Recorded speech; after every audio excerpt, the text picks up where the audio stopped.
Hey, salut les rookies, c'est Jess. Vidéo numéro 4, on aborde tout de suite la clock motion. On l'a vu la dernière fois, une motion, c'est un mouvement perpétuel, comme celui d'une montre. Il permet la coordination des mouvements à 5 joueurs et un enchaînement rapide des options, qui sont soit ouvertes, soit fermées. En tout cas, c'est le meilleur moyen de neutraliser un déficit de taille.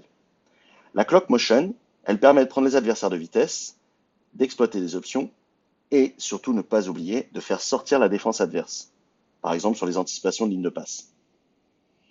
On va avoir trois axes majeurs de la clock motion, le démarquage, les options de sortie et le poste bas.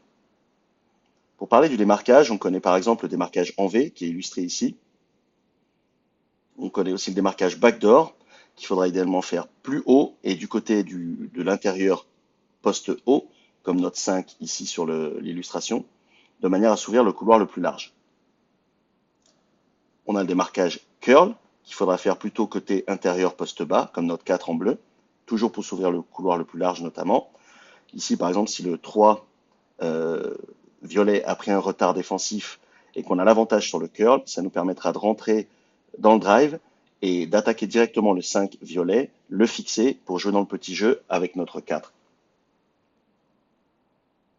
Toujours pour parler du démarquage, on a le V-screen qui permet, comme un démarquage en V, simplement d'utiliser l'écran constitué par notre 5 bleu et le 4 violet.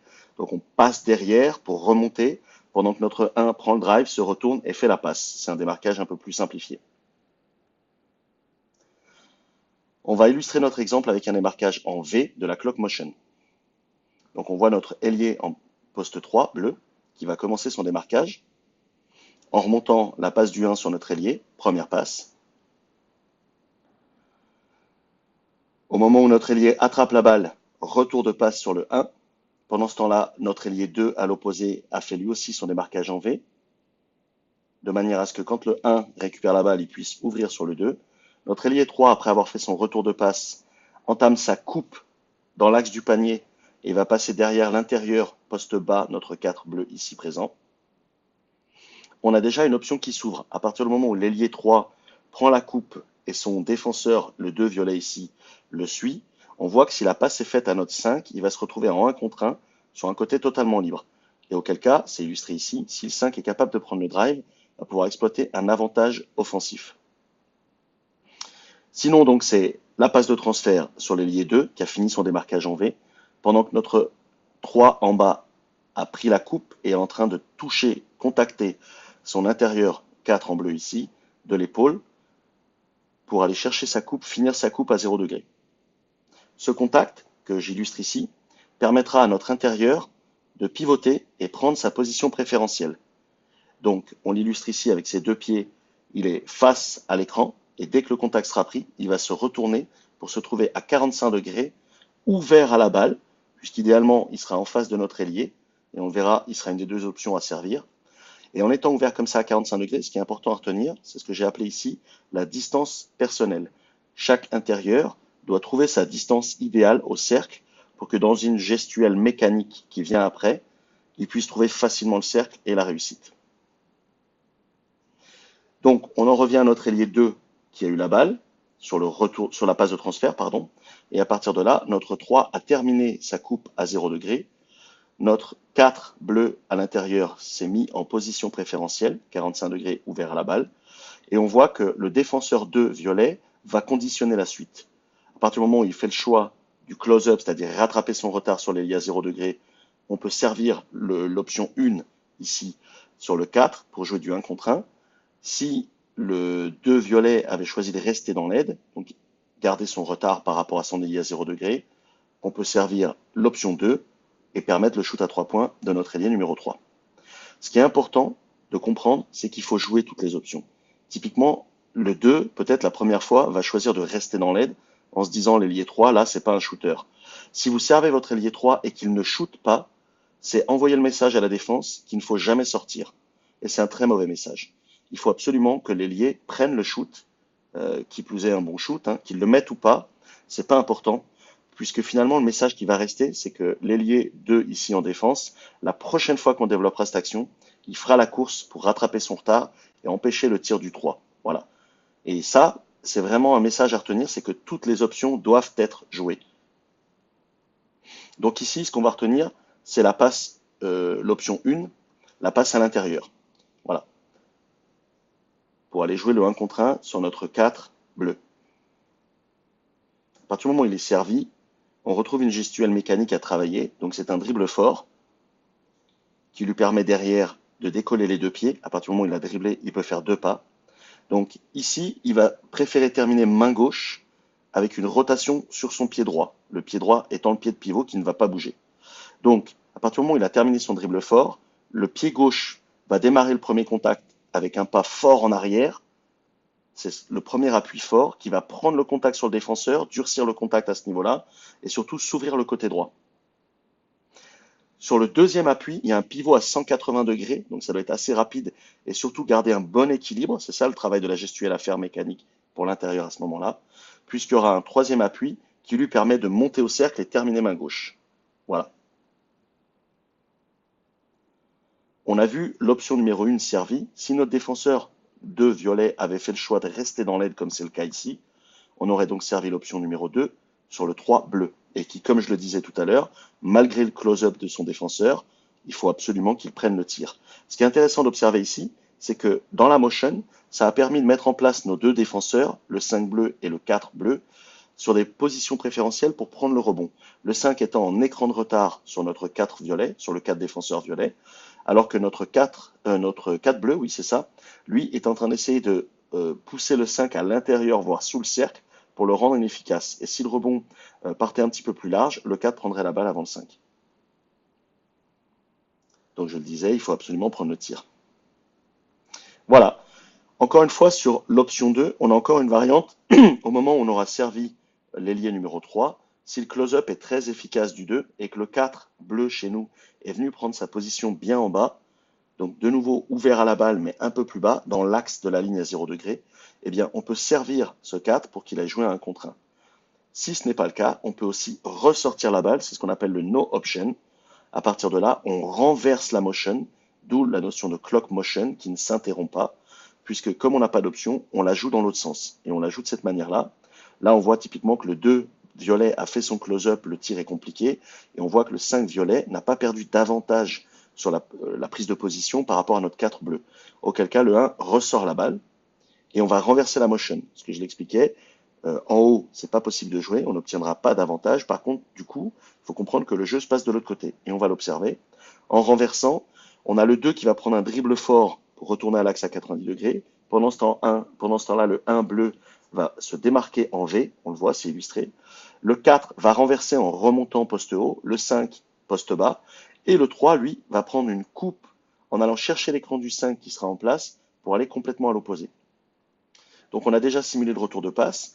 Le dribble fort au bout, on retrouve l'option 0 avec notre grand poste haut qui finalement est à l'inverse de la situation du cours du jeu.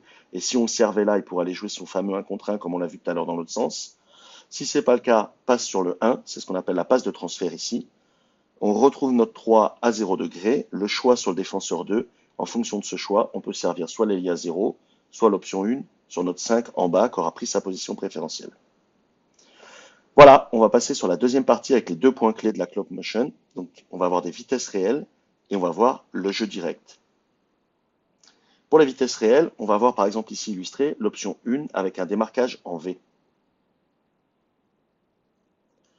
Donc, on voit que le 3 s'est démarqué, passe, retour de passe de transfert, le 3 est allé à 0 degré, le 2 a décidé de suivre le défenseur, on a joué dedans et notre intérieur termine l'action. On va voir maintenant une option 2 avec un démarquage en V screened. Donc c'est le démarquage en V qui utilise l'écran de notre grand en poste haut. Et l'option 2, c'est le tir à 3 points. Donc retour de passe de transfert, le défenseur est en retard, on peut libérer le tir à 3 points, et nos deux intérieurs sont idéalement placés pour prendre le rebond au cas où. On va voir maintenant l'option numéro 4, qui est un curl en bas. Donc l'ailier, au lieu de prendre la coupe et d'aller à 0 degré, au moment du contact de l'épaule sur notre grand, va contourner ce grand pour aller chercher un curl et être servi à l'intérieur de la raquette. Ce qui est très important de voir à ce moment-là, c'est si cet ailier est bien suivi par son défenseur. Parce que si le défenseur de l'ailier coupe l'écran ou passe au-dessus, ça ne fonctionnera pas. Mais sinon, on le voit ici, voilà, c'est parfait, pas d'opposition, et il peut aller terminer au cercle. On va voir le no option avec le renversement de la clock motion. Il s'agit de cette situation où quand l'ailier est servi à 0 degré, il ne peut pas prendre le tir puisque le close-up a été fait rapidement. Il ne peut pas servir à l'intérieur, il n'y a pas de position préférentielle à jouer. Auquel cas, renversement de la motion. On part à droite, V-screen, première passe, passe de transfert, on ne peut pas le jouer. Passe, passe de transfert, dernière passe, et là on joue sur l'intérieur. Voilà, on va passer maintenant sur le dernier aspect qui consiste pour moi à insister énormément sur le jeu direct. Bien sûr, quand on met une motion ou la clock motion en place, selon les adversaires que vous avez, au bout d'un moment, ils vont s'adapter à ce jeu. Et ce qui est très important de comprendre, c'est que si vous faites tout le temps la même chose, ils vont prendre l'ascendant puisqu'ils vont lire le jeu et ils vont être capables d'aller chercher l'interception ou défendre par exemple très dur le retour de passe parce qu'ils savent que ça déclenche tout, ou la prise de l'écran en V-screen en bas pour empêcher votre ailier de remonter, ça retarde le jeu, la motion n'est plus du tout praticable. Dans ce cas-là, il faut absolument ne jamais oublier de pratiquer le jeu direct. Le jeu direct, on va l'illustrer ici avec quelques options, notamment le backdoor, le curl et le drive direct au cercle. Alors, s'agissant du backdoor, on l'a vu tout à l'heure, il faut que l'ailier remonte un petit peu plus haut. Donc l'ailier est défendu ici, il va être obligé de remonter un peu plus haut, il s'ouvre le couloir et va aller jouer dans le backdoor. Voilà. Ce sont des petits rappels, mais évidents, mais à partir du moment où on met en place une clock motion, la défense va s'adapter et c'est cette adaptation-là qui va tout à coup vous permettre de jouer des options finalement plus simples, comme le backdoor, comme le curl. Si vous venez au début face à une équipe adverse sans avoir mis en place de jeu ou de forme de jeu rapide, vous arriverez difficilement à trouver des backdoors ou des curls face à une défense bien organisée. Par contre, si vous avez mis en place cette clock motion et que vous les avez désorganisés, leur adaptation fait que derrière vous pouvez rechercher de nouveau des options simples et directes. En jeu direct 2, le drive dans l'aile. Quand on utilise le V-curl, l'ailier va donc, le V-screen, pardon, va aller se démarquer en passant derrière notre grand, et ça ouvre complètement le couloir au drive pour notre meneur, qui va pouvoir s'ouvrir le cercle et aller directement au cercle. Pour ça, il faudra qu'il utilise l'écran du 5. On va le revoir dans une autre option, avec la fixation et le petit jeu au bout. C'est-à-dire que l'intérieur numéro 5, violet, va décider de rester dans l'aide et interdire le panier à notre meneur qui sera parti en drive direct, auquel cas on va prendre short corner. Voilà, c'est le cas ici, le 5 reste dans l'aide, interdit le panier, on prend short corner, on serre le 4 qui s'était écarté un petit peu et qui va pouvoir finir à l'opposé au cercle. Voilà, donc on aura vu les grands principes de la clock motion avec du démarquage, les options de sortie et le poste bas. On aura vu aussi des vitesses réelles sur quelques options à choisir. Et comme je le disais, surtout ne pas oublier le jeu direct, très important, pour éviter de tomber dans une espèce de mécanique trop lisible par l'adversaire. Les formules de coach maintenant, en numéro 1, le jeu placé, la clock motion, pour nous, c'est un système à répétition réversible qui implique les 5 joueurs de l'équipe, force la défense à faire des choix et surtout permet de faire évoluer la lecture de jeu à vos joueurs grâce aux options qui viennent en réponse aux choix défensifs. C'est très important dans ce basket de mettre le jeu en action, dans la dynamique. Et à partir du moment où on a tout un tas d'options qu'on est capable de déployer, la défense qui va être mise en place, il faut savoir la lire. Et c'est cette défense-là qui va nous ouvrir les bonnes options. Il faut savoir lire la défense proposée pour dire tiens, c'est plutôt l'option 1, l'option 2, l'option 3. C'est les retards défensifs la plupart du temps. Le jeu statique par rapport au jeu placé. Bien sûr, le jeu statique, quand il n'y a pas de mécanique mise en place dans l'équipe, c'est un avantage à la défense, puisque le démarquage est compliqué, l'anticipation pour les défenseurs, elle est simplifiée, et on n'exploite pas, par exemple, la coupe des lignes de passe, on est difficilement capable de prendre du backdoor. Bref, ça favorise les individualités. Du coup, on n'a pas de jeu collectif. À l'inverse, sur le jeu placé, bien sûr, c'est l'avantage à l'attaque. Les démarquages, ils sont programmés. Chacun sait ce qu'il a à faire à quel moment. Et si on l'a bien bossé à l'entraînement, on est même capable de le faire avec une vitesse d'exécution qui met en difficulté la défense adverse.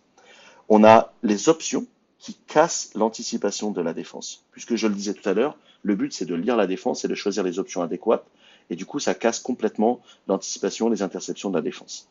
Et enfin, bien sûr, le jeu placé favorise le jeu collectif, puisque chacun sait ce qu'il a à faire et chacun peut prétendre jouer un rôle à un moment donné, en fonction des options.